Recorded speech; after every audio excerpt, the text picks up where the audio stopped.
Bom, pessoas, então nós vamos continuar aqui nosso conteúdo de fundamentos filosóficos. Nós paramos na aula passada, nesse período aí de finalização da Antiguidade Grega. Vai nessa.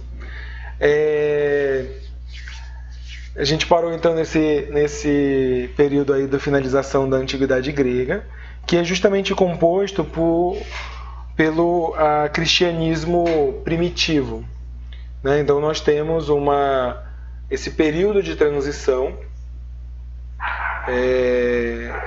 formado aí pela queda de todo o período de pensamento grego, né? E esse período de transição aí com o Império Macedônico, né? Que a gente tem um vídeo só sobre o Império Macedônico, e também depois o Império Romano, que a gente também vai ter um vídeo só sobre o Império Romano, vai ter um material só sobre o Império Romano e sobre esse período, para caracterizar bem para vocês, para caracterizar e contar bem específico a história desse período. Falamos então sobre o Yeshua um pouquinho, falamos sobre o apóstolo Paulo e a catequização do mundo grego, o quanto o grego já tinha essa predisposição a aceitar a existência de um só Deus, né? E a gente vem aí com essa predisposição desde Anous, dos vários filósofos, até a própria história da mitologia grega, de que Zeus teria matado todos os deuses e se apoderado de seus poderes, tornando-se o único Deus do Olimpo. E aí o apóstolo Paulo vai acessar as comunidades gregas e vai conseguir então levar a palavra do crucificado a essas comunidades, e com isso nós temos a formação com as comunidades gregas principalmente, vai permitir essa mistura entre a crença e entre a cultura grega com a crença e a cultura judaica e hebraica, né, de outros povos. Essa mistura então vai formar os elementos do cristianismo primitivo. Esse cristianismo primitivo ele vai crescendo até meados ali. Alguns livros colocam fim do século III, outros colocam início do século IV, que é esse período de renovação ou de início de um cristianismo medieval, né, que é justamente marcado pelo reconhecimento do cristianismo como religião oficial a partir do Império de Constantino, né, do imperador Constantino, e a partir do Concílio de Nicéia. O Concílio de Nicéia, que é assim chamado porque foi realizado na cidade de Nicéia, antiga Troia, e concílio significa reunião, né?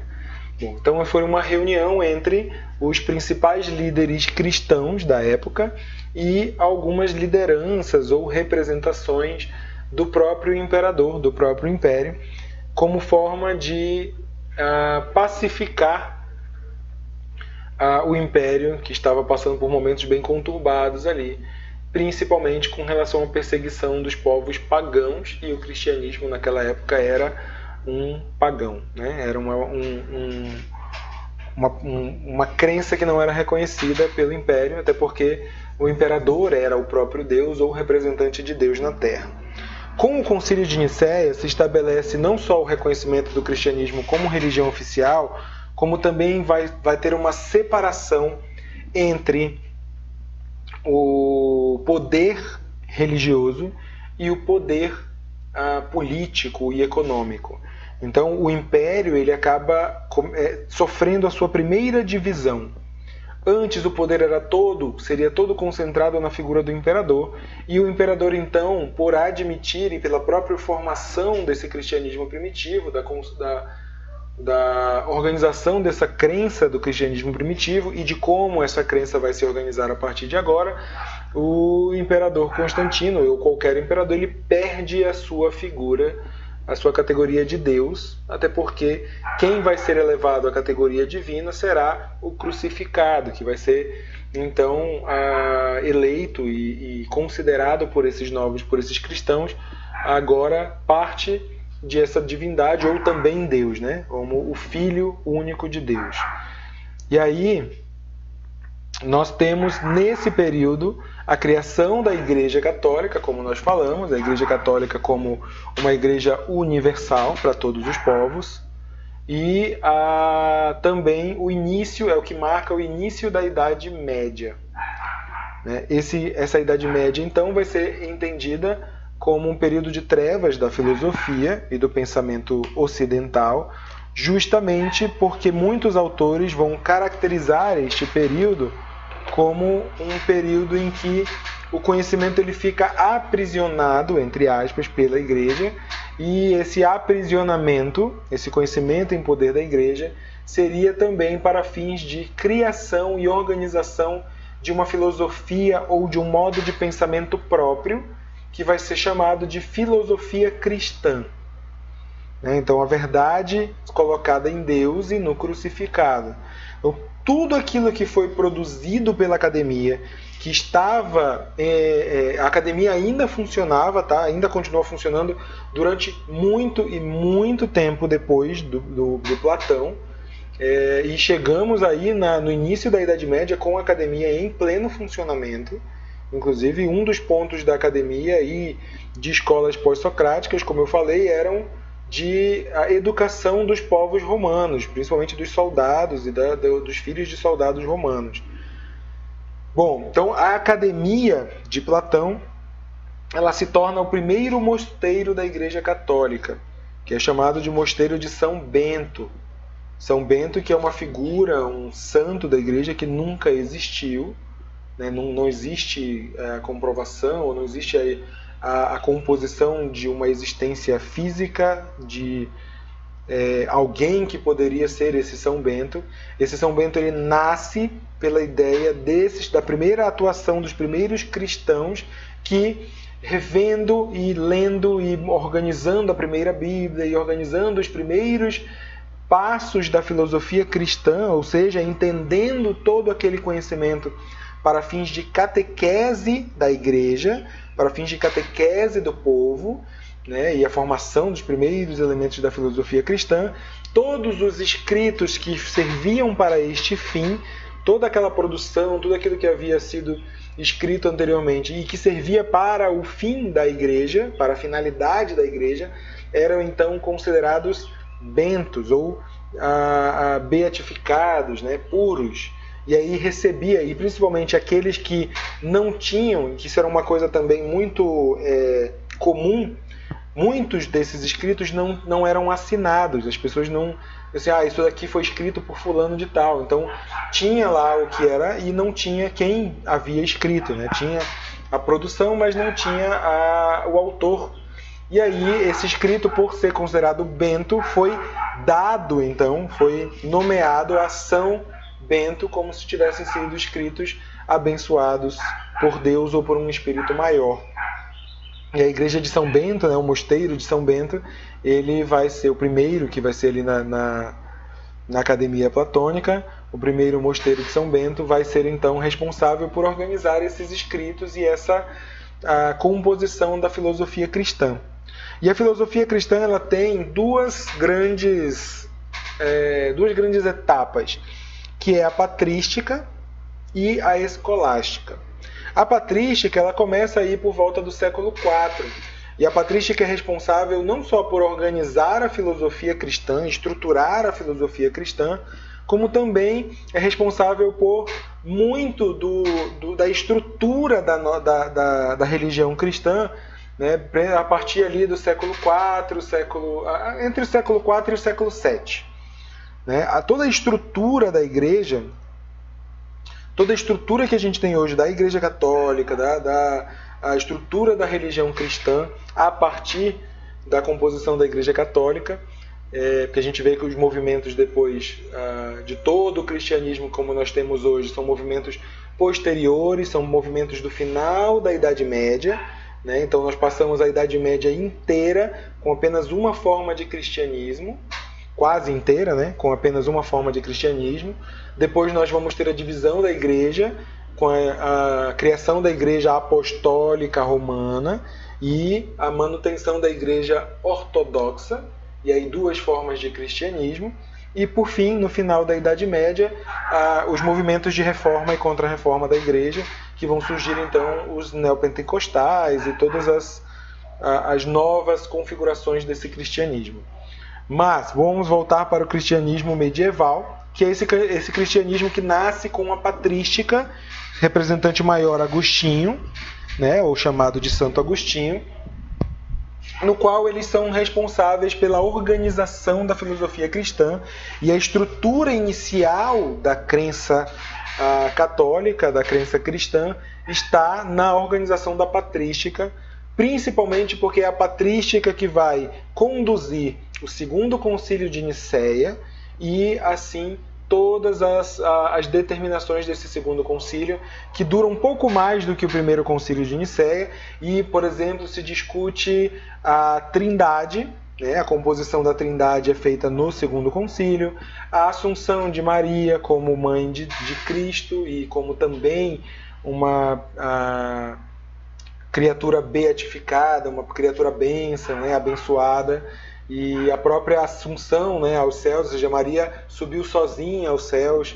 né, e tudo mais, toda a composição que a gente tem da igreja ali no segundo concílio de Nicéia. A Bíblia, como falei também, né, que é organizada pela patrística no primeiro concílio de Nicéia e assim por diante. Bom, Santo Agostinho o que vai fazer? Santo Agostinho vai organizar, em suma, logo em grande resumão, ele organiza a filosofia cristã a partir dos preceitos platônicos. A gente consegue perceber que muito da estrutura da crença cristã ela pode ser encontrada em pensamentos da antiguidade grega, principalmente nessa composição platônica. Platão foi um grande estudioso e que reuniu muito dos elementos da filosofia da natureza, né, desde Tales até o Demócrito, também na sua teoria ali, organizando ali um amálgama entre tudo, quando ele compõe o mundo das ideias e o mundo dos sentidos. E a filosofia cristã ela não tem ali nesse início a influência do Aristóteles, até porque a maior parte mesmo da produção do Aristóteles é feito após a saída dele da Academia de Platão. É feito nos seus anos enquanto ele estava na Macedônia e depois quando ele volta e cria o Liceu. E muito da característica do pensamento, principalmente do pensamento crítico do Aristóteles, é da sua produção nos anos com o Liceu. E isso, após a morte do Aristóteles, que fica em domínio dos estudantes lá do Liceu, acaba sumindo do mapa por uma razão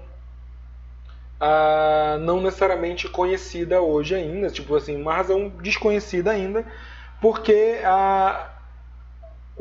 esse período de transposição para a Idade Média, acaba que a Idade Média não conhece os escritos de Aristóteles e os estudos, nem os estudos originais e nem os estudos posteriores do Liceu. A galera do Liceu meio que foge e vai se perder ali no Oriente Médio. Então, tudo aquilo que Aristóteles e seus discípulos haviam produzido no Liceu se perde no Oriente Médio e o Império Romano ali, a organização do Império Romano e dos reinos após a dissolução do Império Romano, a partir do século IV e século V, dos reinos ocidentais, se desenvolvem sem qualquer conhecimento da obra de Aristóteles. Então, por quê? Porque as obras de Aristóteles também não estavam na Academia de Platão. Então tem muitos elementos aí que fazem com que a filosofia cristã nem sequer tenha tido conhecimento das obras de Aristóteles. Olha aí, ó. Tá vendo? Se a gente for comprar uma marmita lá agora, pedindo delivery, ganha um refri grátis. Então, aí a composição do pensamento da filosofia cristã, ele acaba sendo totalmente fundamentado no pensamento de Platão, né? Então Platão vai ser também a grande pedra fundamental aí da filosofia cristã. O mundo das ideias, então, vira o mundo de Deus, o mundo divino. E é esse mundo divino, o mundo do Criador, o mundo do Uno, né, do qual Platão havia falado. Esse mundo do qual é responsável por conter a essência universal de tudo e a verdade total, né?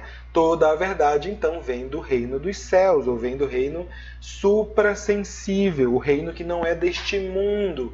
Tudo aquilo que tem em composição na própria Bíblia, na própria história dos evangelhos e tudo mais.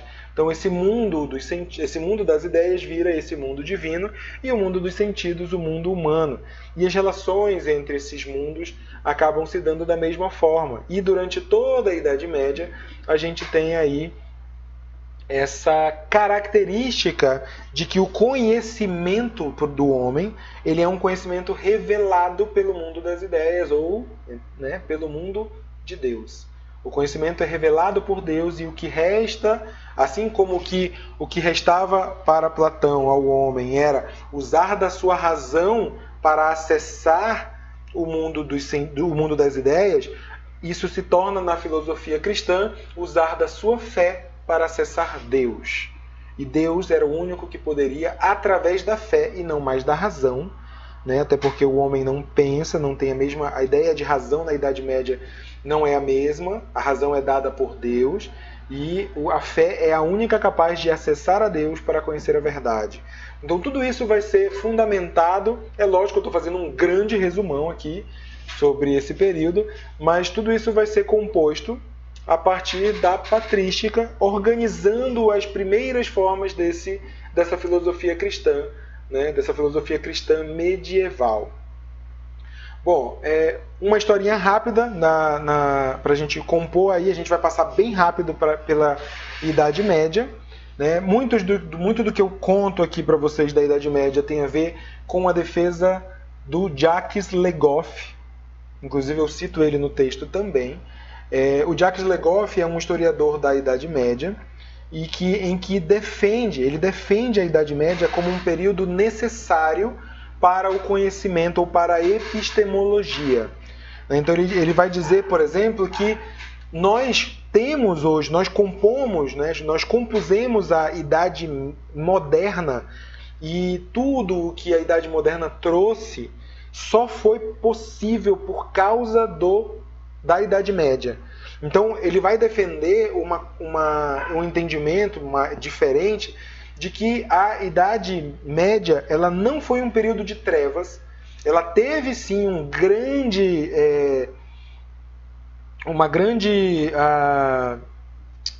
desenvolvimento, uma grande atuação, uma atuação importante no conhecimento, sendo que foi uma atuação direcionada, e que muito do que a gente tem de movimento no Renascimento e na Idade Moderna, ela é justamente por causa desse período, né? Então ele vai ter uma compreensão diferente da Idade Média, ele vai ter um estudo muito bacana, livros bem bacanas sobre a Idade Média, o Jacques Le Goff, e ele defende então que a Idade Média foi um período essencial para o pensamento humano, para o pensamento ocidental. E aí é onde ele vai localizar alguns elementos do medievalismo para esse desenvolvimento do pensamento. Então, o que o medievalismo vai fazer primeiro, né? O conhecimento em poder da igreja vai permitir que a igreja seja uma grande curadora dos conhecimentos. O que é curadora, né? O processo de curadoria, ou seja, de manutenção. Esses conhecimentos ficam mantidos ali e eles não se perdem. Porque a Idade Média ela é também um período muito violento, um período de guerras, um período de reorganizações das sociedades, das comunidades, o período de criação dos reinos e de guerras, de muitas guerras entre esses reinos. Então, com certeza, se a igreja não tivesse existido e não tivesse esse poder instituído na época, nós teríamos a perda de muito do que foi produzido na antiguidade. Então, o primeiro ponto de defesa dele é que a igreja, então, tem o seu mérito porque serviu como curadora, ou seja, manteve, cuidou e permitiu com que esses conhecimentos atravessassem todo esse período turbulento da Idade Média, né? Outro ponto em que ele traz, assim, que ele defende, é o modo como esse conhecimento foi desenvolvido e que foi importante porque a própria necessidade da religião fez com que, mesmo que timidamente, esse conhecimento fosse desenvolvido. Até porque foi a própria patrística que deu origem à escolástica a partir do século VII, com a criação das escolas dominicais. A patrística, então, da patrística nasce a escolástica, e a escolástica vai colocar um padre, um clérigo, um representante da igreja em cada comunidade. Então é daí que surge, por exemplo, a ideia do centro paroquial e do seu pároco, do pároco como aquele representante da igreja naquela comunidade. Então o pároco, ou esse primeiro clérigo, né, vou jogar o pároco mesmo como a gente conhece hoje, ele era designado para aquela comunidade, e lá naquela comunidade, que ficava em torno de uma, sempre montada na Idade Média em torno de uma igreja, esse padre, esse pároco, ficava então responsável pela educação daquela comunidade. Educação, leia-se também catequese, que é o ensino religioso, o ensino das doutrinas religiosas. Mas as escolas dominicais, como eram chamadas, né, porque levava esse ponto de educação para essas pequenas comunidades, elas tinham também como função ensinar a gramática e ensinar noções de matemática. A gramática para que as pessoas aprendessem a ler e a escrever, né, e também pequenas noções de matemática para facilitar o comércio, para que as pessoas soubessem o quanto elas deveriam manusear nas suas riquezas e tudo mais, né? Quanto deve pagar, quantas peças de ouro, de prata, de blá blá blá. Então, para facilitar as trocas comerciais, as escolas dominicais também ensinavam noções básicas de matemática. Então, 3 pontos eram ensinados nas escolas dominicais, né? Que foram as primeiras formas de educação, entre aspas, de massa, né? A igreja tendo que levar essa educação para o povo. Então, 3 coisas que eram ensinadas nas escolas dominicais: gramática, noções de gramática para a pessoa aprender a ler e a escrever. E não era ler e escrever para pegar livro para ler, mas era para ter um mínimo de comunicação. Também noções básicas de matemática e latim. Isso, inclusive, foi a força maior que fez com que as escolas dominicais fossem criadas. Porque os rituais da igreja, né, como nós sabemos, eles eram todos realizados em latim. E com um véu cobrindo, né, o altar, ninguém via o que acontecia, porque era toda a questão do mistério, dos rituais e tudo mais. Então, assim, o que o cristão quando ia para a igreja via? Só o som, e ele ouvia lá um monte de palavras em latim e ele tinha que responder amém. Era isso que se compunha, né, o ritual naquela época. Então, a própria patrística e a escolástica, agora, né, com maior importância, vão atuar sobre a modificação desses rituais, para que esses rituais possam chegar e possam ser melhor entendidos pelo rebanho, né, pelos adeptos do cristianismo. E aí, eles vão tirar o véu, por exemplo, vão mudar os rituais e vão ensinar as pessoas as palavras em latim para que ela possa entender, quando ela escutar, o que aquele padre, o que está sendo falado naquela ocasião, naquele ritual. Então, latim, que foi o que motivou as escolas dominicais, e além do latim, noções básicas de gramática e de matemática, né? Ensinar o povo a ler e escrever e a fazer certas continhas básicas para favorecer o comércio. Então, as escolas dominicais, elas datam aí do seu início, o Legoff data ali mais ou menos no século VII depois de Cristo. Século 7, século 8 depois de Cristo. E aí a gente tem o crescimento das escolas dominicais entre o século 7 e o século 11. O século 11 então a gente já está num período chamado Média Idade Média, né? O período das escolas dominicais, então, chamado de... apaga tudo. Até a criação das escolas dominicais, até o século 7, ou seja, do século 3 até o século 7, meados ali do século 7, século 8, é chamado de Baixa Idade Média, né? Que são os primeiros anos, aí, os primeiros séculos da Idade Média. Da criação das escolas dominicais até o século XI, chamado de Média Idade Média.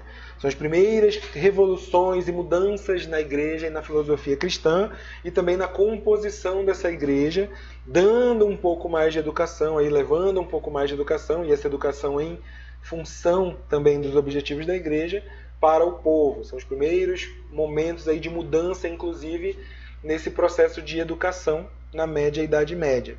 E a partir do século XI, nós temos a Alta Idade Média. E a Alta Idade Média, ela tem elementos importantes na sua configuração. Nós já temos reinos fortalecidos, nós já temos os reinos como, na grande maioria, como nós conhecemos hoje, e uma certa organização nesses reinos. Então a gente já tem também uma diminuição de guerras e daquelas guerras loucas que a gente vê na Baixa e na Média Idade Média. Um dos pontos importantes que são utilizados para mensurar aí, para datar essa Alta Idade Média, é a criação das universidades. As primeiras universidades, como elementos de reunião, de composição de conhecimentos, datam ali do século XI. E as primeiras universidades surgem nos principais mosteiros da igreja, próximos dos palácios. Porque as universidades, elas são criadas e direcionadas exclusivamente para uma elite. Ou seja, as universidades, elas são criadas para que a nobreza pudesse ter educações ou informações, uma educação diferente da plebe, do restante da população. Porque a nobreza até então, ela participava do mesmo processo. Ela ia para as escolas dominicais e aprendia praticamente ali, lógico que com alguma diferença, mas praticamente a mesma coisa. Então, como um modo de diferenciar, e inclusive na Alta Idade Média, ali nesse período, para meio que equilibrar o poder, porque a gente tem, durante a Idade Média inteira, uma instabilidade e uma codependência entre o poder religioso, na mão do Papa e na mão de todo o clero, e entre o poder político e militar que estava nos reinos. Tanto é que existe sempre uma tensão que vai ser estabelecida entre os reis, entre os monarcas, e a religião. E isso inclusive fruto das principais reformas e contra-reformas. Tirando Martinho Lutero, nós temos muitas reformas, como por exemplo a anglicana, que é simplesmente o rei cria a sua própria religião porque ele fica puto com a igreja, que ele quer se casar de novo e a igreja não deixa casar de novo, então ele vai dizer, então eu vou sair da igreja e vou criar minha própria igreja com alguns ideais e que vai permitir eu me casar de novo. Então, alguns dos movimentos de reforma e contra-reforma da igreja vão ser também causados por essa tensão entre Estado e religião. Bom, na Alta Idade Média, então, nós temos a criação das universidades. As primeiras universidades surgem ali por volta do século XI e século XII.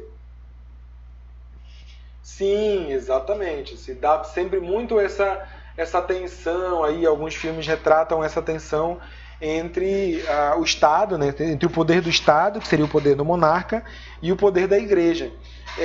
E a gente vai falar vou falar um pouquinho sobre a Inquisição depois, a gente vai ver um pouco dessa tensão também. O que a gente precisa ver e entender é que existe uma tensão muito grande aí e que vai motivar muita coisa. A criação das universidades é motivada por essa tensão.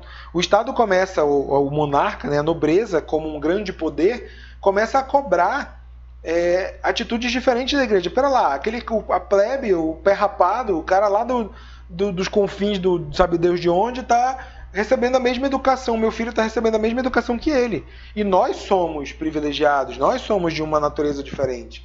Né? Então a igreja precisa responder a esses anseios. E ela então é criada então as universidades para responder esses anseios da nobreza. E aí quem são os primeiros estudantes das universidades? Os filhos da nobreza, né? Que são colocados nas universidades para estudar as principais obras filosóficas e também para estudar muito religião. Os primeiros adeptos das universidades eram aqueles lá do mundo da rosa, que também deveriam se tornar padres, que também deveriam se tornar religiosos. Né? Ou seja, o que acontecia? A galera nascia o primeiro filho e ele era mandado para a igreja para ser estudado como um presente para Deus. Né? Então o primeiro filho não podia mais ser o grande herdeiro, ele tinha que ser mandado para a igreja. E aí também a nobreza começa a questionar isso. Não quero dar meu filho para a igreja. Eu quero que meu filho vá, estude, tenha tal. E aí as universidades são criadas para isso. Para que se mantivesse um ideal meio que, entre aspas, laico. Para que se mantesse um ideal meio que, não, esse cara ele vai estudar, ele vai servir o propósito de Deus de uma outra forma. Né? Um ponto interessante que eu lembrei agora é que a formação do clero nessa época, ali, principalmente na Idade Média, era formado a partir dos seus representantes. Por exemplo, quem era da plebe que quisesse que seu filho fosse e doasse o seu primeiro filho para a igreja, né? Esse filho do clero ia para a igreja, mas ele não tinha os mesmos direitos e nem mesmo o mesmo cargo, a mesma importância, a mesma composição daquele filho de um nobre que iria para a igreja. Então existia essa separação na própria igreja. Quem vinha proveniente da plebe compunha o baixo clero, né? E quem vinha proveniente da nobreza compunha o alto clero. E assim era dividida a igreja em alto clero. Os mais altos cargos e representações eram de onde saíam os bispos, né? Os maiores representantes ali da igreja, vinham sempre do alto clero, e o baixo clero eram os operários, ou seja, aquela galera que só servia para ser mandado lá para uma comunidade nova nos confins lá do reino, que precisava de um padre ali. Ou seja, o baixo clero inclusive não tinha nenhum poder, não tinha nenhuma obrigação e nenhum poder em termos de voto, de decisão e nada na igreja. Tudo era do alto clero. Bom, então a escolástica ela vai ser responsável primeiro pelas escolas dominicais e depois vai ser responsável pelas universidades, e principalmente pela composição das disciplinas, daquilo que compunha o quadro de estudos dessas universidades. As primeiras disciplinas, os primeiros conjuntos de disciplinas vão seguir a mesma composição da paideia da Academia de Platão. E aí, com o tempo, o conjunto de disciplinas obrigatórias vão ganhar também os estudos de filosofia. E esses caras, que não tinham o menor compromisso com a igreja, começam a ter ali, ainda que não diretamente, acesso a alguns escritos da Antiguidade Grega, algumas filosofias da Antiguidade Grega. Outro ponto bem importante nessa época são as chamadas cruzadas. As cruzadas ocorrem a partir do século XII.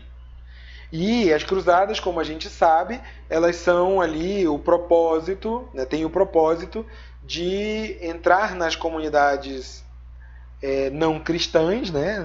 E que agora estão ali em territórios por onde Cristo haveria vivido e passado, mas que estão em domínio de comunidades pagãs e não cristãs.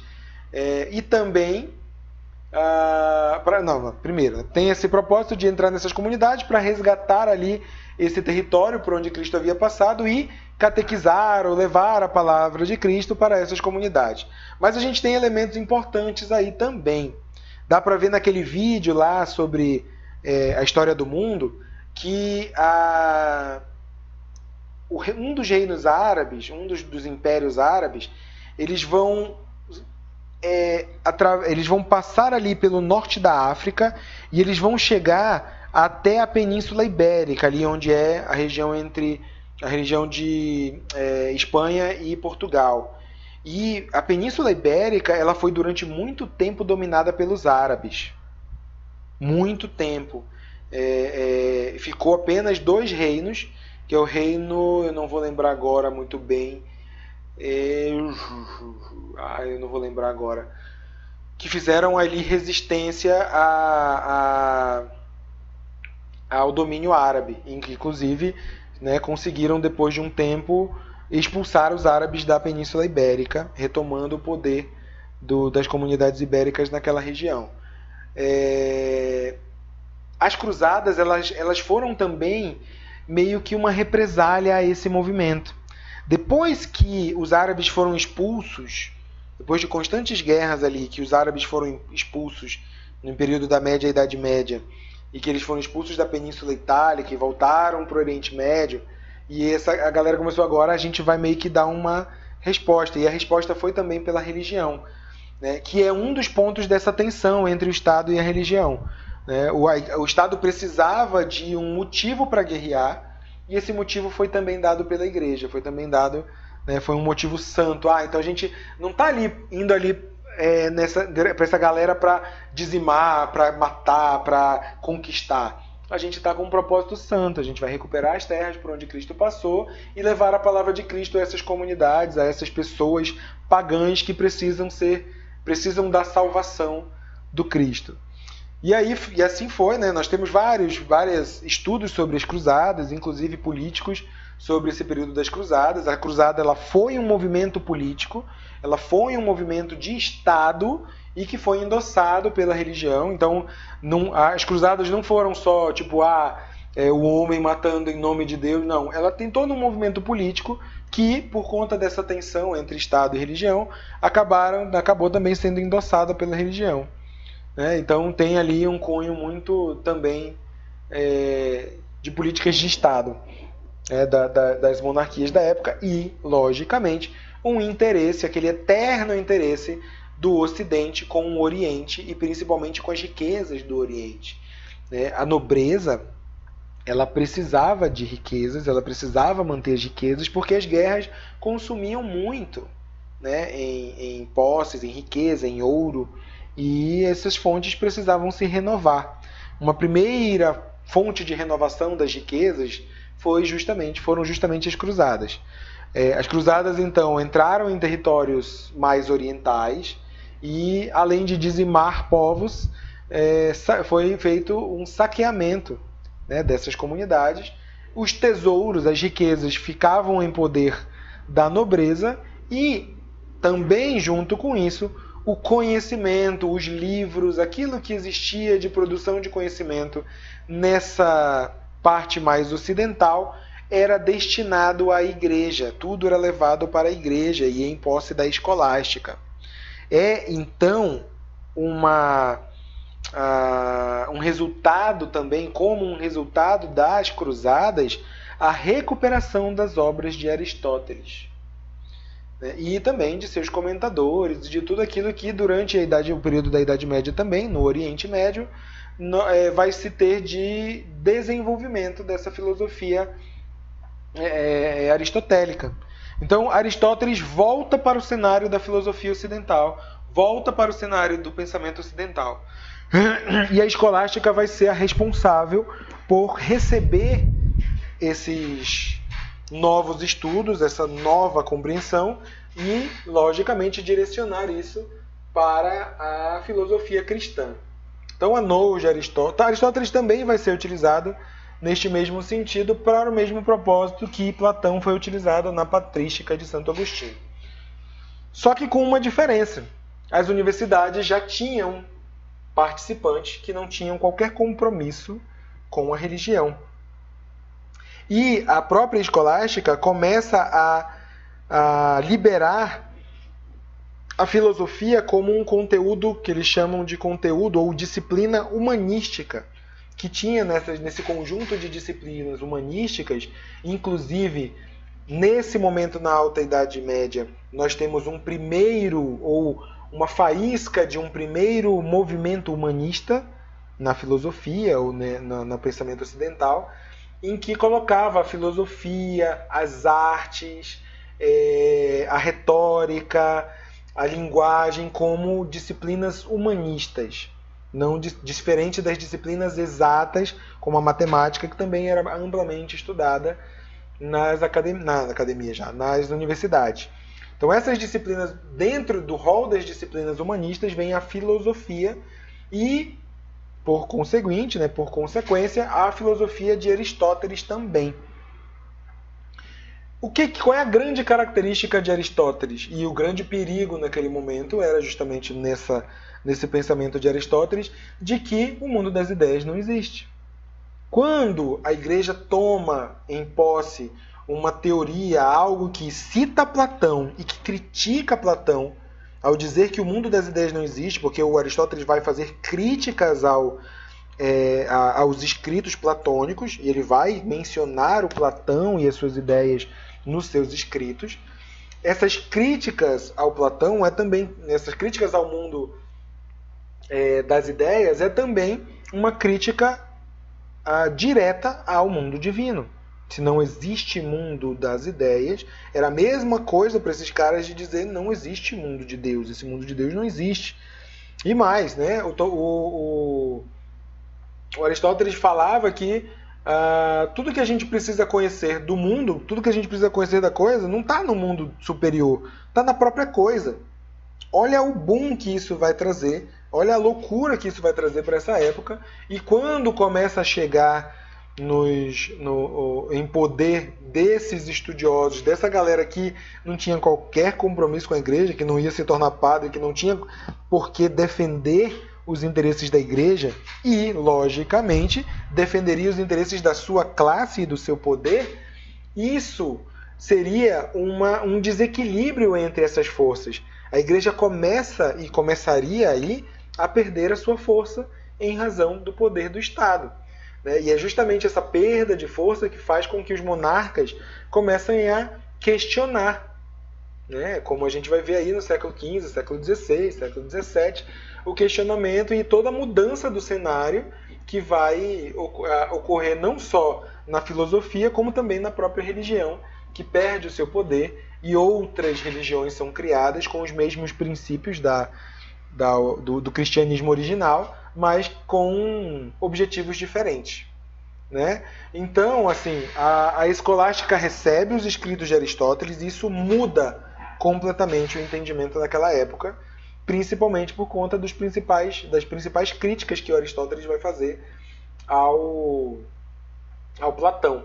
E além da crítica ao mundo das ideias, uma característica essencial é a possibilidade de conhecimento do mundo pelo próprio mundo. Então eu, ser humano, tenho em mim todos os instrumentos necessários, a minha própria razão, o meu próprio procedimento, a partir dos métodos de observação da natureza que eram defendidos pelo Aristóteles, eu posso ir à própria coisa, estudar o objeto a partir dele mesmo. Então, cara, eu não preciso esperar pela revelação de Deus para conhecer o mundo. O próprio mundo me dá a garantia do conhecimento.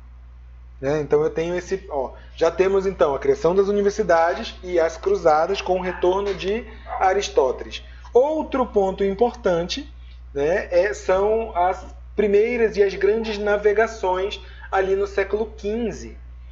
O século XV e o século XVI, eles vão ter ali, finalzinho do século XV para o início do século XVI, nós vamos ter as grandes navegações, sendo parte aí das principais potências da Europa. E aí essas grandes navegações, como resultado disso, vão também conhecer novos mundos. E isso vai fazer com que a galera diga, opa, pera lá, então a igreja não está tão certa assim. Por que a gente descobriu novos mundos, novas civilizações, novas possibilidades, novas criaturas? Porque a gente se emprenhou e realmente entendeu que a gente, ao ir para além do horizonte existe um lugar, né? E a gente chegou lá. A gente foi, enfrentou todos os medos medievais colocados pela igreja, inclusive de que o mundo, né, que o planeta era quadrado, que no final alguma coisa iria acontecer, lá teria um dragão enorme para te comer. E aí, essas novas descobertas, essas novas navegações favoreceram a dúvida, principalmente nas universidades. Pera, tem muito mais a se conhecer. E como que a gente conhece? Explorando o próprio mundo. Porque as explorações por meio das navegações, que buscavam primeiramente novas rotas comerciais e que acabaram descobrindo aí novos mundos, isso acabou por implantar aquela dúvida. Pera, então a igreja está escondendo muita coisa. A gente não precisa da igreja para conhecer. E aí há a separação entre a universidade como elemento religioso para uma universidade mais secular, ou seja, afastada da religião. Bom, é também a época, como eu falei, das Inquisições, e as Inquisições também foram, a Inquisição também foi, como as Cruzadas, um movimento completamente político e não somente um movimento religioso, né? Isso também quem defende é o Le Goff. A Inquisição ela foi um movimento completamente político, resultado dessa tensão entre a Igreja e o Estado. E aí, logicamente, a Igreja precisava do Estado, precisava que o Estado a reconhecesse, e o Estado, por sua vez, usava e precisava da Igreja para matar, sem ser culpado, até porque a gente tem na Igreja o próprio mandamento, não matarás. Então, para matar, eu precisava, né, da autorização da Igreja. E a Igreja fazia o quê? A Igreja condenava, e o Estado executava. Era assim que era mantido o poder ali, esse equilíbrio de poderes, essa tensão entre a Igreja e o Estado neste momento. A Alta Idade Média ela vai ter, lógico, o enfraquecimento da Inquisição, justamente porque, com a descoberta de novos horizontes, de novos mundos e de novas formas de obter riquezas, as cruzadas vão enfraquecer e os próprios elementos da Inquisição que surgem com as cruzadas também começam a enfraquecer. O Estado não precisa mais da Igreja para matar, né? Ele vai começar a postular suas próprias ações pelas suas próprias leis, pelas próprias regras do Estado. E vão ter pensadores que vão começar a pensar em favor do Estado e do poder do Estado e do poder dos monarcas, e depois vão esses próprios pensadores e a própria universidade vai ser o grande antro que vai derrubar os monarcas. Então, como a gente vai ver lá no Renascimento. Bom, temos então em todos esses eventos aquilo que vai fazer com que existe uma grande mudança no cenário do pensamento e no cenário ocidental, que a gente chama de Renascimento. Até aqui, gente, ficou claro? Eu falei muito rápido, tá tranquilo? Alguém tem alguma pergunta pra gente... Opa, cadê? Pra gente voltar aqui? Ou a gente pode seguir direto? Tá tudo ok? Bom, então tudo isso vai formar o cenário para o Renascimento, e as universidades já mais fortalecidas, há uma grande separação entre o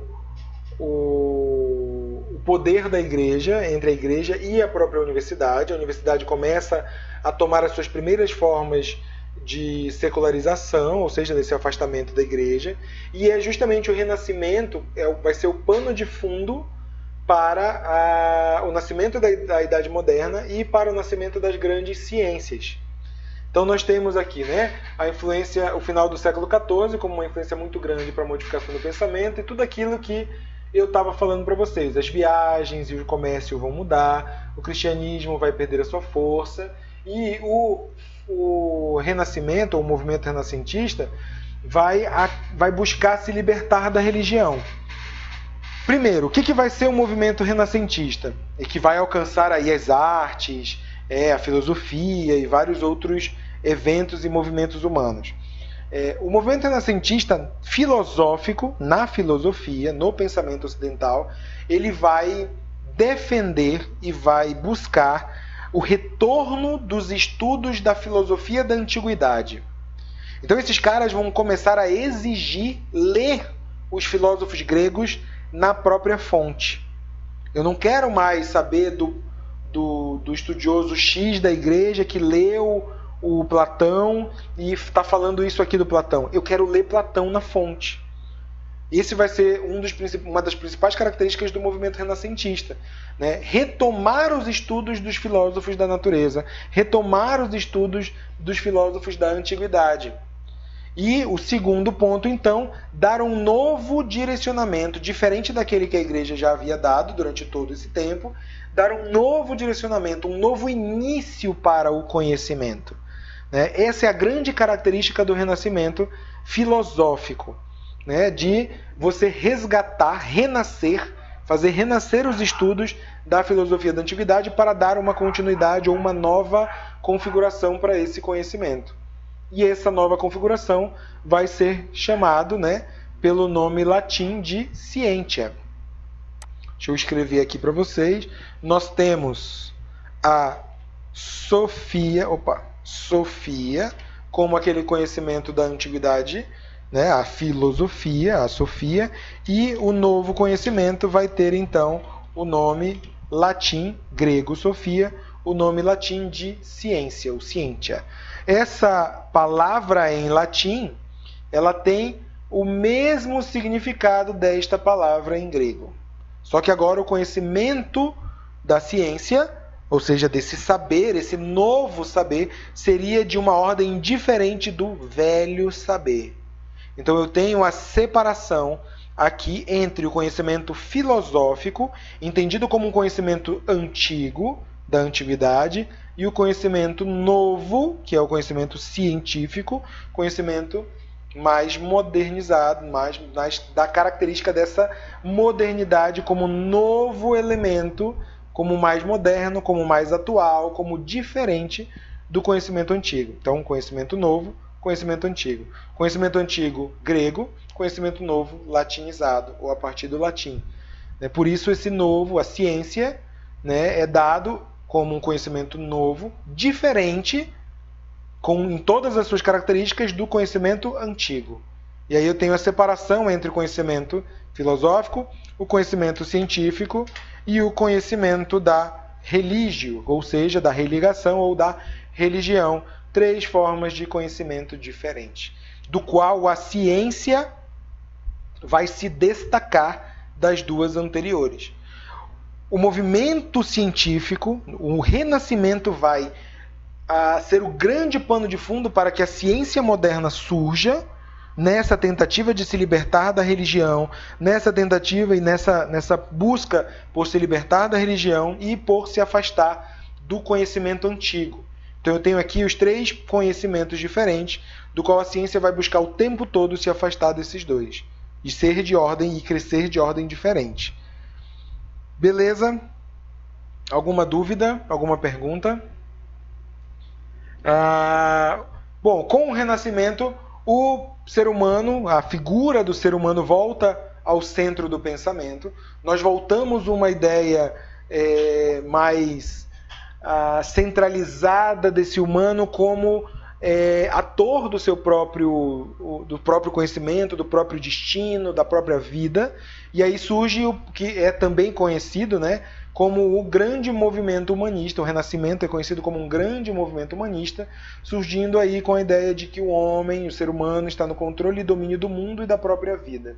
Nós temos aí uma característica muito grande de um movimento humanista, tanto quanto o movimento humanista da antiguidade, que seria o movimento antropológico, recolocando o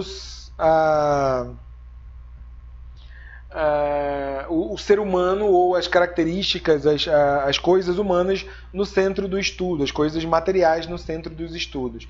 E as escolas então vão cada vez mais acrescentar as disciplinas humanistas que eram dadas como filosofia e tudo aquilo do qual essa nova filosofia vai estudar ao currículo.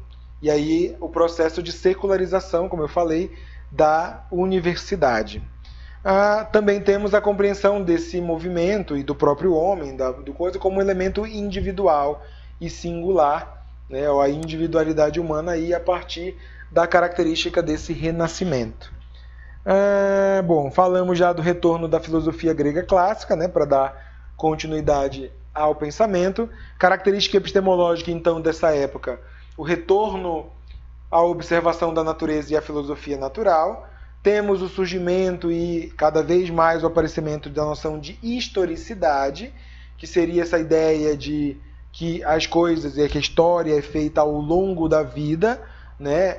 A composição do ser humano e o crescimento e desenvolvimento do ser humano a partir de sua própria história e da história natural, a natureza explicando ela mesma, e sendo o homem pertencente da natureza, o homem então deve entender, explicar, controlar a natureza em proveito próprio, sendo a natureza maior, todos os fenômenos naturais, como a si próprio, porque o próprio ser humano pertence à própria natureza.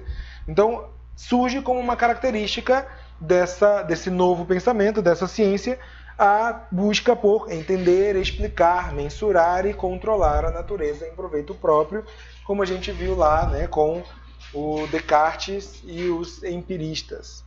O conhecimento vai se separar, como a gente viu ali, né, o conhecimento científico, filosófico e o religioso, e, num primeiro momento, a alma ela fica meio que separada da ciência, né? Em primeiro momento, os primeiros métodos, as primeiras ambições ali, os primeiros empreendimentos de conhecimento da ciência, enquanto movimento separado da religião, separa a alma das características do corpo e da natureza.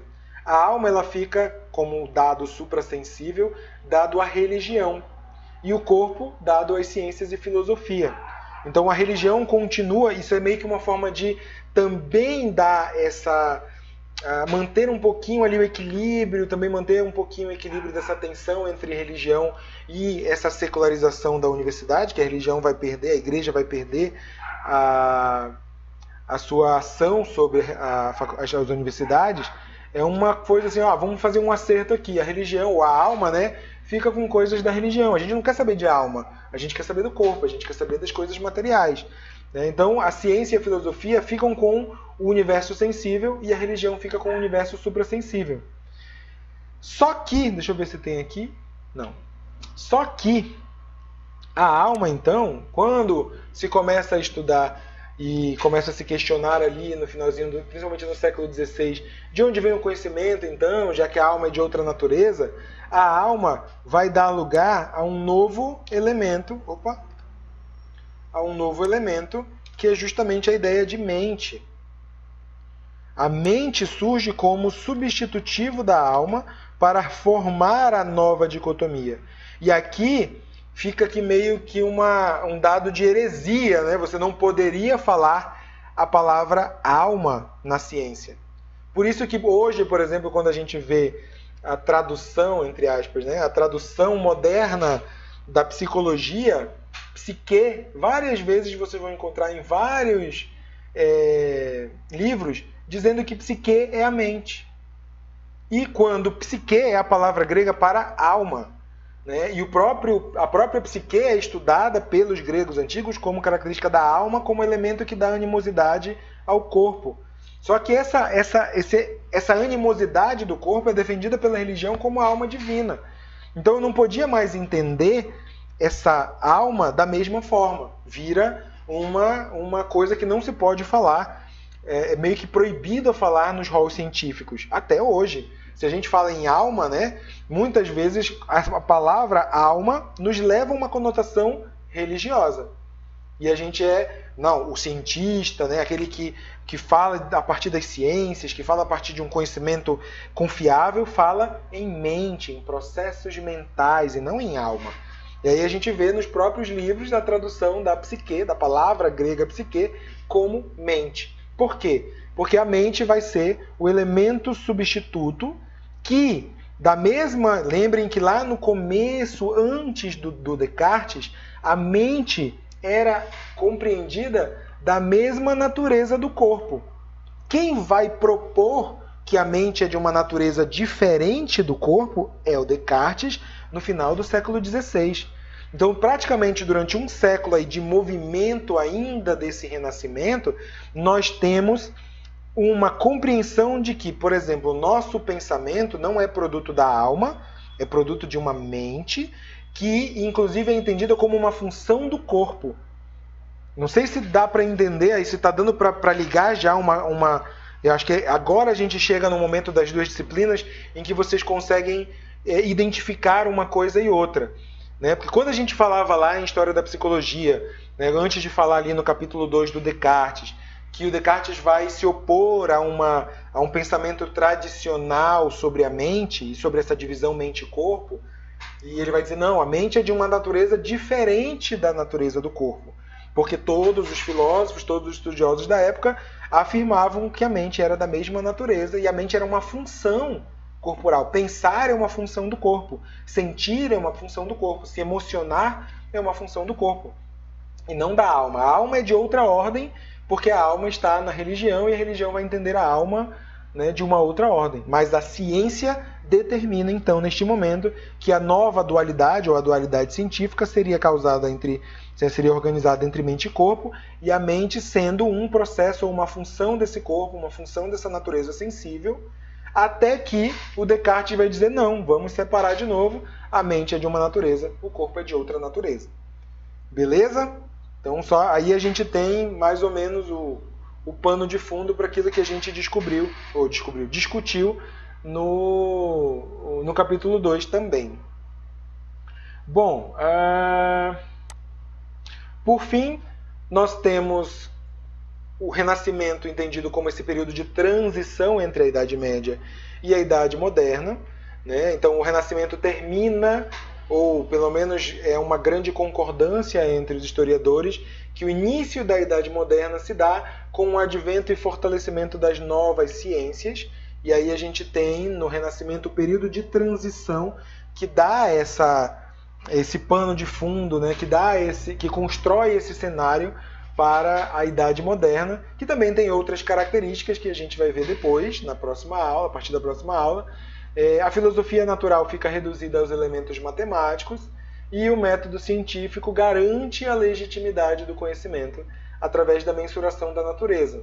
E a gente vê aí, né, mais uma vez, o racionalismo e o empirismo, essas orientações metodológicas para a investigação. Então, a Idade Moderna ela vem como fruto desse movimento do Renascimento e vai caracterizar uma diferenciação na forma de conhecer ou de obter conhecimento, de considerar esse conhecimento, dando cada vez mais, fortalecendo e valorizando cada vez mais esse conhecimento novo, que é o conhecimento da ciência. Beleza, pessoas?